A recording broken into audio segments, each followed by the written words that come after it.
Hi guys, this is Ryan from the Sportsman shop, and today we're looking at the dynamic duo of the Glock 17 and the Smith & Wesson M&P 9. Both of these guns are great for target shooting, and they can also be readily concealed with the proper equipment. Both of these guns are polymer frame and striker fired. Both of them have trigger systems, but there are subtle differences between the two. So we're going to take a look at those, and maybe we'll do a little bit of shooting for you. One of the biggest questions involving a firearm purchase is my gun safe? Both of these guns are very safe, however, they have different features. So we're going to take a quick look at them, give them all a safety check, empty magazine, and an empty chamber. Same for the M&P, empty magazine, and an empty chamber. The Glock and the Smith & Wesson are very similar by design. Both of them have what they call a trigger safety, which is inside the trigger housing, and that prevents the trigger from being actuated without the trigger finger fully wrapped around it. That is one of the safety features. They also have what they call drop safeties on them, which if your firearm were to fall or if it were to be dropped at the range, there is very slim to no chance that it will go off. One feature that's notable about the Smith & Wesson is it has an external thumb safety. Some shooters like this, some don't. This is definitely a matter of personal taste and comfort level. The benefits of having an extended or an external safety would be that it's readily accessible and you can safely carry the firearm locked and loaded.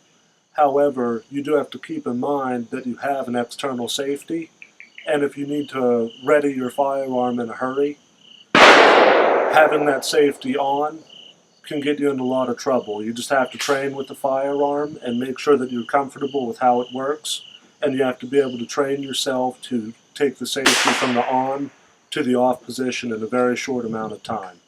This is a little bit more in-depth look at the trigger guards or the trigger safeties that I spoke of earlier. This is on the Glock 17, and what the trigger safety actually is the lock itself, or a bar, is this middle part right at the tip of my pen in this trigger.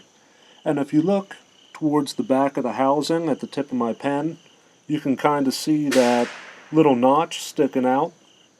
And what has to happen is the trigger finger has to be fully wrapped around the bar. And you see, if I take my pen, this piece in the back will move up, and that allows the trigger to be depressed fully, like so. However, if the trigger finger is not fully wrapped around the trigger, like this, again, note the bar sticking out here, it cannot be depressed. And that is because the tolerances itself, the frame itself, is made in a manner that this locking blocks the trigger from going back into the housing. And here we have the Smith & Wesson. And again, this does have a trigger safety as well, similar to the Glock. What Smith & Wesson did was eliminate that middle bar, and instead they added a little hinged trigger to the bottom of the trigger assembly. And again, we have our little tab or notch here in the back, and instead of having to move the middle bar of the trigger, all one has to do is depress the trigger fully, and the little notch will rotate in so the trigger can be moved to the farthest point. This is a little bit different from the Glock, as I said earlier, and some people may think it's a little bit more ergonomic. For sure, it's a little bit easier to utilize. This does have the external thumb safeties, as we mentioned earlier. It has a shelf on the both sides, which would make it easy for a lefty or a righty to shoot the gun. This gun also has ambidextrous slide releases, which are right here, and they are on both sides, which is extremely nice if you're a left-hand shooter. The magazine release button, which is this guy here, is also reversible, which at that point would totally make the gun left-handed. It's a very nice feature from Smith & Wesson, one that the competition doesn't really offer too much of. Some features that are worth mentioning on both firearms is, first off, the interchangeable and modular back straps on the M&P. They usually ship with a medium, however they also offer a small and large back strap which can tailor fit the firearm to the shooter's hand, therefore making it even easier and more comfortable to shoot. The Glock 17 in the new generation, the Generation 4, also offers the modular and replaceable back straps. This happens to be a Generation 3, so it does not have that feature. But again, the newest generation, the Generation 4, does, which makes the two very similar. These guns are also outfitted with rail cuts for lights, lasers, anything that you would want to put on the front. That is a standard feature which most shooters and most people actively utilize. Now we're going to start shooting the Glock 17. We want to take a look at the trigger a little bit more in depth. And remember, whenever you start shooting, have your eye protection and ear protection in. Nobody wants to lose their sight or their hearing, so just be safe. Glock uses a standard 5.5 pound trigger pull. Glock usually have a very short reset, very comfortable to shoot. The trigger itself, it breaks very nice and clean. There's very little creep at all. The Smith & Wesson also has a very good trigger on it. I don't have the exact data, but I would say that the trigger pound would be around 5 to 5.5, very similar to a Glock. The trigger break is very clean, which is common to most striker-fired pistols. The reset is again short. I don't think that it is as short as the Glock is.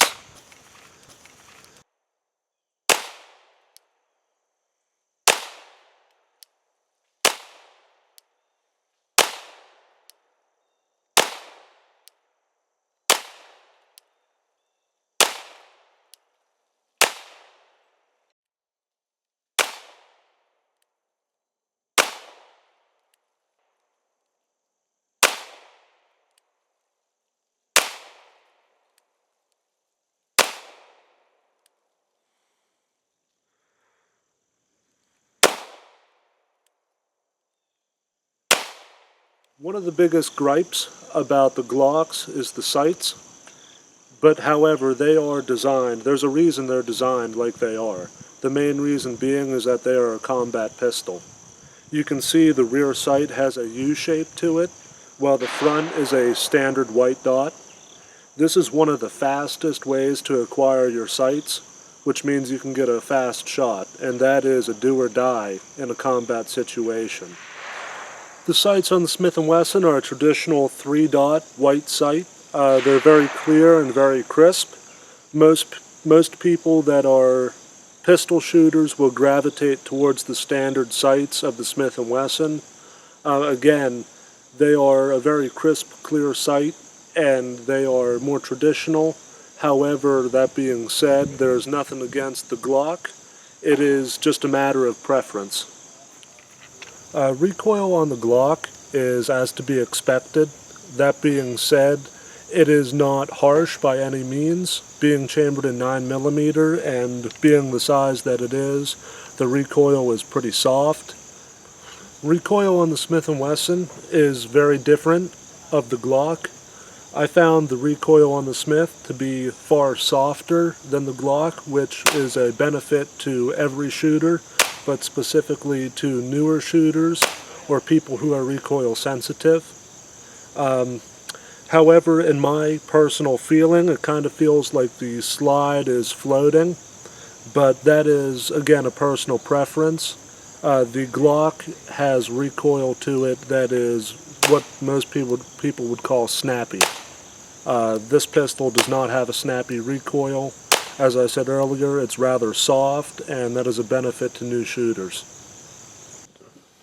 So we're going to do a quick disassembly video. First thing we want to do is safety check our firearm, which I've already done. You can see I have no magazine. I have an empty chamber. Glocks are very, very, very simple to take apart. What I do is I'll release the slide, and I just put them in my right hand. grab them like so and kind of pull them back till you reach this cutout, and you'll pull the tabs down like so. And this is one feature that the Glock has and the Smith & Wesson does not. Our next step is to actually pull the trigger, and then you can pull your slide right off. From here, here's your frame, a little bit of gun oil and a rag, you can wipe that out, no problem. Next thing we're going to do is take out our return spring, like so, and we can lift our barrel up and pull that out. Very easy to take apart, and it reassembles in the reverse. Here we have a Smith & Wesson. Again, we're going to start with the safety check. Have no magazine, unloaded chamber, and the first thing you're going to want to do is take a pen, a stick, your finger if you can reach it, or anything, and there is a little yellow lever right at the tip of my pen here. And what you have to do is just kind of find it and flip that lever down like so. And then we can rotate our takedown lever and pull the slide right off. Again, here's your frame. And if you guys didn't see it, here's that little yellow lever that we were talking about earlier. And that is in the down position, which will allow you to take the firearm apart. Whenever we reassemble it, it's going to be moved up like so. But we'll leave that down for now since it's been disassembled. And from here it's very similar to the Glock. Just have to take out your return spring or your main spring, lift up your barrel, and slide it right out. Both of these models are available at the Sportsman shop. We carry the full Glock and Smith & Wesson M&P line, so if you're looking to purchase, our information is listed below. Remember guys, this isn't Grand Theft Auto. There isn't a cheat code to respawn. Be safe, be smart.